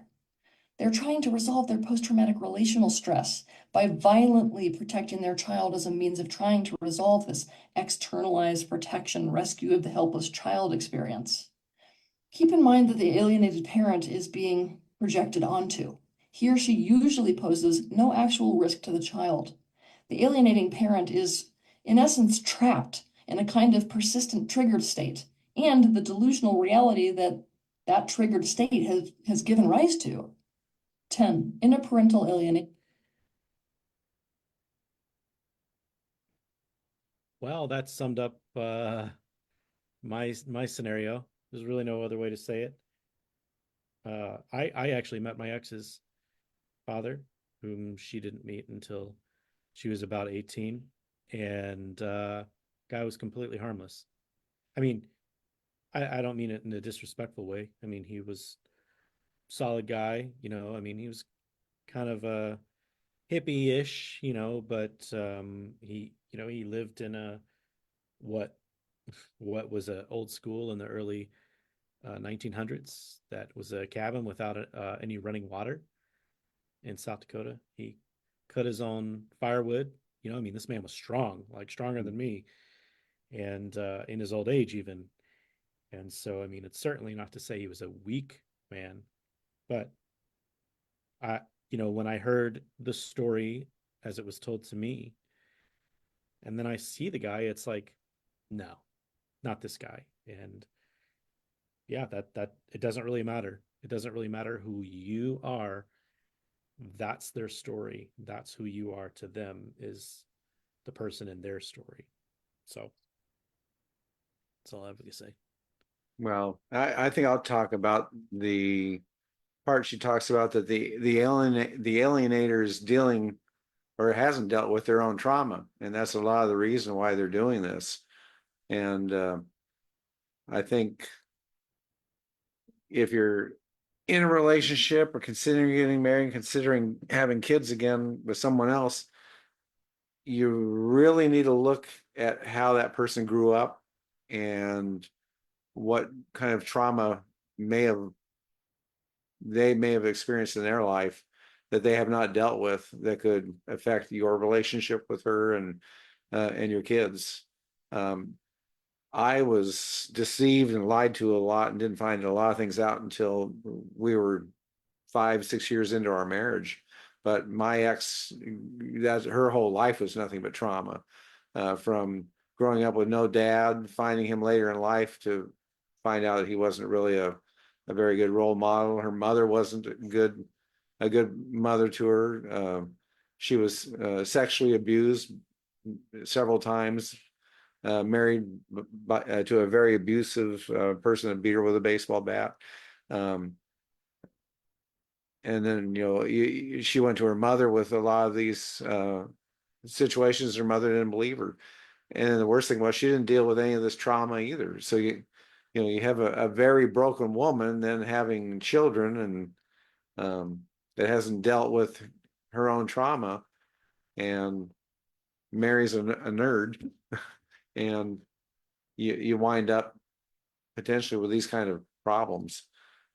But we're basically we're dealing with a broken person, and that's trying to break us and trying to break the relationship we have with our kids. Yeah, and this is one of those other points that she really expands on in the other video. Love to hit on that on in the next one. Oh man, I had a thought. I don't think it'll come to me. I was gonna. It was. Oh yeah, yeah, yeah. So this isn't really so much about the alienator, but as us men that are in these circles, that are having these conversations. This is why it's so important to heal yourself, because you have to be able to speak these truths into young men in such a way that they will listen to you, because all of this is for nothing if we continue to allow further generations to keep making the same mistakes. I'm not here so that people can feel bad for me. I'm here so that other young men won't follow in my footsteps, to be the broken kind of young man that marries a broken woman to go on to break their children. Mm-hmm. Excuse me. So, if there's any takeaway from this whole thing is, be the kind of man that finds healing so that you can speak influence into other young men, so that when you talk to them, they don't hear you, oh, I got screwed, don't get married, don't have kids, blah, blah, blah. I do that sometimes. I really do. I fall into that trap. Most of the time at the end, I caveat it with, but you know what? I remarried, and that person is my partner till the end. Like, and um, I really just enforce, you know, stand on your principles, and know who you are before you try to know someone else. Um, because if I had set myself a good foundation of who I was, I never would have gotten with that person. but I was seeking validation in a lot of different ways, and that put me in the scenario to be where I was. So find a way to have influence in young men so that they hear you. Yeah. I think this is the last one. Let's see. Here we go. And in a parental alienation dynamic, the alienating parent will go to work enrolling people to their side and will discard or even vilify anyone who does not play directly into their deceptive game so as to be manipulated by them. And this makes things even worse because why? Well, a therapist that catches wind of what is actually happening is likely to be fired. A lawyer who agrees to any kind of cooperation or compromise or family system reconciliation is likely to be let go of. They will work to get any information that could threaten their narrative stricken from the record or prevent it from being seen by any party involved. They won't engage with anyone who challenges their narrative or their aim. Therefore, the alienated parent is likely to find themselves in a situation where they are caught in a web of the only people involved being the ones that are allied to the alienator. This is yet again a part of the power and control dynamic that the alienating parent is trying to set up. And the alienating parent will go on a crusade, turning everyone that they possibly can against the alienated parent and enrolling them in the attempt to control the alienated parent. Their mutual and even non-mutual friends, bosses, co-workers, siblings, parents, support figures, professionals. Because of this, it's very important to understand that the alienated parent's child is only one of a great many relationships that they will be alienated from as a part of this process. The damage that is done by parental alienation. That was the last point. Yeah, I mean, you spoke about that earlier as well. Well, you said your mother was, basically going behind your back Yeah. to see your kids. I mean, it's not just you. Um, and I'm not saying it from like feel bad for the grandmother. I'm just like, there's a gentleman who we know mutually and in your state that we reference a lot just because we Mhm. know his story really well. Yeah. And his family is huge, and they are very family oriented people. And what a huge devastation and loss of all of these people that love and care for them, for those children. Yeah. Well, and I was focusing on what Teal said there at the end too about how the professionals get sucked into this, and it's true. They really do. You're dealing with a person that's a narcissist and has other emotional and psychological issues, and they're experts at gaining people to align with them. They got their own children to align with them. They can certainly get these other professionals involved. And I guess should have prefaced this way up front. Parental alienation affects both moms and dads, women and men. So we're speaking we're speaking to men, so we're talking about the men that are the targeted parents, but there are situations where women are also targeted parents.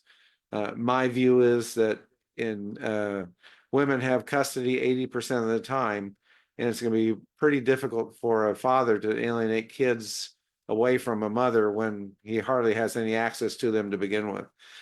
But I just want to throw that out there that this happens to both sexes, both moms and dads. But it just seems that because of the way things are ruled, that too often the courts put more weight on the mother and not on the father. So many of these social workers that get involved in these cases have their own biases and walk into a case with confirmation bias. So if they already believe that a mother should get custody, and then you've got an alienating mother that's denigrating the father, and the social worker already believes that fathers are a lesser human being, it can just cause validation to the social worker that makes the recommendations to the judge that rubber stamps those recommendations, and it's just a vicious circle that is hard to break. agree. And yes, I echo that sentiment. I have had the fortune, unfortunately, of having met some wonderful uh, women who've been alienated. So I definitely see all the sides. We're two guys here talking about mostly what guys experience because statistically that's pretty much what happens. But Yeah. yeah, well, it was a great video. We probably were heavily long-winded, but I didn't have anything else going on, and I always love talking to you, and maybe Yeah. someone else will Same love here. hearing us. Yeah, maybe someone else will love hearing us jack our jaws together. I Yeah. don't know. It's like we were saying before, it's a good opportunity to just to put these thoughts and feelings out there. I know we've said before, it's often we don't even talk to our significant others or our family members just because, well, those people don't even know how to deal with it. They don't know how Yeah. to respond. They don't know how they're supposed to feel and react. And I don't want to, I feel guilty putting them in that spot. So it's kind of a lose that way. So I feel like this is the place to do it. Well, and we talk monthly, and I really value that. And I bring this up so that hopefully those men out there watching will get involved with maybe some of the meetings that we have where they can be involved, and seek out help in their own areas, because I'm here, and I my wife's out in the other room, but we don't talk about this. It's it's nothing we like to talk about, enjoy talking about. It's too traumatic to talk about it. Um, I'm 21 years alienated, and it still wears on my psyche every day I wake up. But I have no one to talk to. And if I'm involved with this system and involved with my own little movement I have out here, and working with you with Fathers Anonymous and other groups, if I feel I have no one to discuss this with, then I know there's thousands of other guys out there that are at the early stages of this that probably have no family, friends, or anyone to talk to either. So I think that's a good reason for us to be here. Yeah, I And agree. and then I'll just plug the Fathers Anonymous page on Facebook, that we try and do a meeting once a month that's announced on that page, Fathers Anonymous, to where you out there can get involved, and discuss issues that and topics that we have to discuss, bring up other topics, or maybe get some advice. And we're by no means professionals at all. Um, we just have contact with a lot of dads that have gone through this, and we have our own opinions, and that's all they are. And so we'll give opinion and insight and maybe some guidance. Uh, but I guess just plugging it, we're here, and there's other pages and groups out there that can help also. But seek help and seek people that you can talk to, because sometimes those people that should care about us, not that they have bad intentions, but they just don't relate to what we're going through. Yeah, I agree. And if anyone is watching this before the 23rd, I have shared a link in the comments. But all you need to do is message our page or email us at info@fathersanon.org. We've been having some website issues, email issues. Those I resolved those today, actually. By the way, hey, Zach, I resolved those issues. Good. um, Verified. I tested it, double tested it. But all you have to do is reach out to our page or send us an email, and we'll get back to you. We also have a form on our page if you want to reach out that way in a more discreet way, I guess. The groups are anonymous. They're as anonymous as you want them to be. And we don't post those online. We just hold a private meeting. And yeah, get involved. You don't have to be a meme maker. You don't have to do videos. Just find a way to get involved into the community, because I right now tonight I wouldn't have anyone to talk to. Anyone. Anyone that I at least know of in my neighborhood or at my work, like this is this it unless you're unless you put yourself in those scenarios, you're not going to find those people. And I'm so grateful. The circumstances in which I know Zach here are terrible, but I'm honored to call him a friend, and I'm gonna go out and I'll be in his state next month. We'll meet Yeah. in person. First time meeting. Actually, we might have been in the same place at the same time a couple times. There was a time when Mark Ludwig from AEFSP, he was in town. Were you there for that? No, I wasn't. Wish I was. Okay. Well, there's a few other people that are in the community that were there that I had met for the first time. There was someone there that's also a volunteer on our page. That person's moved to another state, but Yeah, but uh, I was at numerous meetings with that person. So yeah, yeah. yeah. So I mean, and it's great. I'm honored to know that individual as well, who's on here on this page. And we went and met up with a gentleman. Well, we've met up with quite a few people actually, but one just coming to mind, like we met up with a gentleman who was just overwhelmed with the whole process. He didn't know how to file his paperwork. What are the next steps? He didn't have an attorney.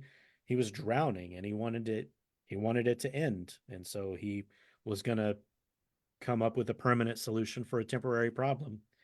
And we went down there, we met with him, met at the courthouse. We walked through, all of the paperwork, and we're not attorneys. We're just, hey, we've seen this a time or two. So here's what we know. Here's how we can help. And that young man is still alive today. And, there's countless of other stories just like that, where had someone not stepped up, again, I'm not the person who wants to be on the video, but Mhm. here I am. And because I said, you know what, I'm just gonna put myself out there. There are children, and this isn't to my credit. This is just to the spirit of the movement. There are children that have fathers today because someone chose to just put themselves there. And I'm not going to take any credit for that. That's just all of us together. And so come be a part of it. Mhm. Well, I think I'd add to that too, that, I have lifelong friends. I have some friends I've had for 48, 50 years. Can't talk to them about this. I tried talking to my brother about it a little bit here a few weeks ago. And no, it's like, the subject gets changed. They just they don't understand it, so they're not going to discuss it. It would be like somebody trying to tell me the in-depths of tearing an engine apart and the setting on the rings. I probably just wouldn't care. But and I have, even when my family was alive, it was just nobody to talk to. And I highly respect DW. I consider you a dear friend. I wish we lived closer. I look forward to meeting you next month. And uh, I respect everything you've done in this entire movement. I know you were involved with another organization before, Fathers Anonymous. And I've met some other good people in the movement, and like you, and I'm not patting myself on the back, but I've seen people with trauma, and I've helped people deal with it. And there's one particular dad. Um, he had done some wrong things, and he had served some time in jail and lost touch with his kids and some substance abuse. But the mother was even worse than that. And through just some guidance and helping him through the system, and um, even talked with his parole officer, and just doing some other things. He just moved to your state, and he's got a viable job, and he got custody of his boy. So, um, and that's not a pat in the back, but it's just we offer guidance, and those watching, you can do the same thing. You can help people get involved. It'll help you. It'll help you emotionally, and hopefully you can talk that one dad off the ledge and point one in a different direction, or say, hey, you need to maybe change the way you're handling this case and not be so angry and look at it from a different perspective.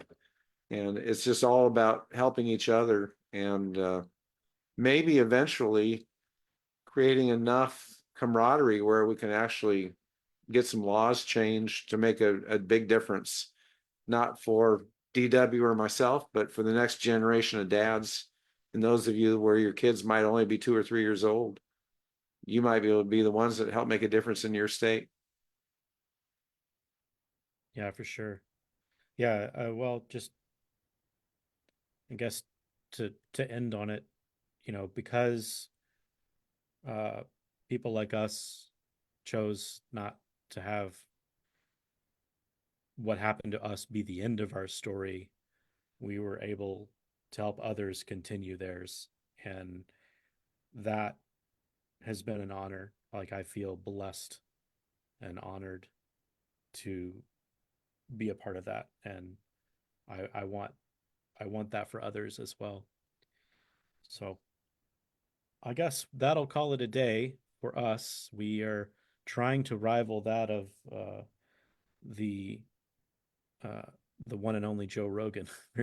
we're, we're a little over 2 hours. We'll pick up those 45 minutes one day, but Yeah.